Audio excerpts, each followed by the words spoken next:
Hey there guys, so this is going to be a tech blog / tutorial on how to do this move that Mel did in his Red Pants video, which he compared to a horizontal SNES, which is a contact staff trick. I got a request quite a while ago to do a tutorial on this video, and I really hope that the person who requested it, this is still relevant for you. But yeah, so elements that make this move work. Now, boiled down into its simplest form, all this really is a 4-beat corkscrew. That is a floor plane based weave movement that traces 2 circles below the hands, 2 circles above the hands, right? What's interesting though is where it sticks, those 2 circles above and those 2 circles below. Each hand, in essence, gets a circle above a shoulder and around a head. And the general rule is that non-native hand gets a circle behind the non-native shoulder. So if I'm moving the move around and I'm on my right side, that means my left hand gets to do the circle in the armpit.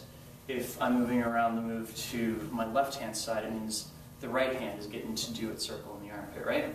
So if you break it down hand by hand, and by the way, the order that this works in is such that you know, my comfortable direction for spinning corkscrews is with my poise spinning counterclockwise if you look down from above, which, as luck would have it, is the same direction that Mel's using in his video, so it made switching it over very easy.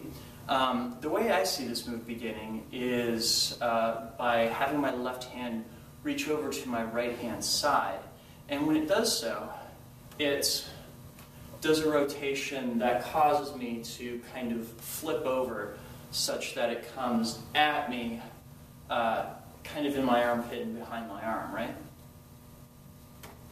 Once you've accomplished that, the next move is to get it past the arm, and it does a rotation around the head that your head then has to duck out of, right?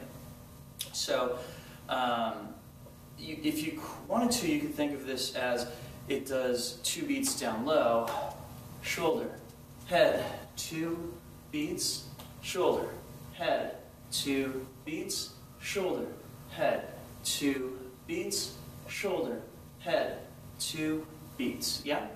The right hand does kind of the opposite. It does its 1, 2 around the head, shoulder, 1, 2 around the head, shoulder, oops, 1, 2 around the head, shoulder, 1, 2 around the head, shoulder, right?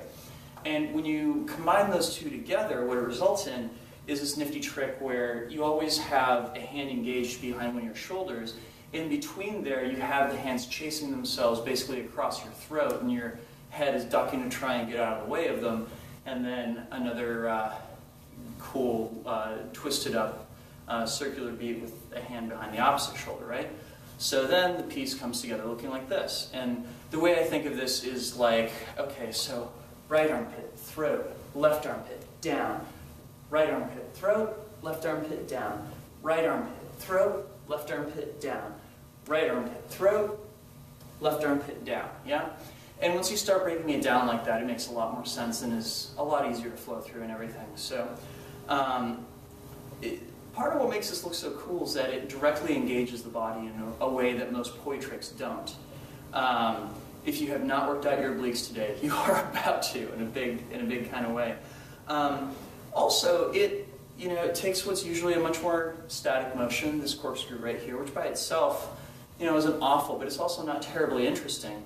And it both injects a direct interaction with the body and also mixes it up such that rather than just going straight up and down with it, we're traveling around in a much more kind of almost a fountainy pattern. You'll note how the hands go around in a vertical circle as they trace through this move.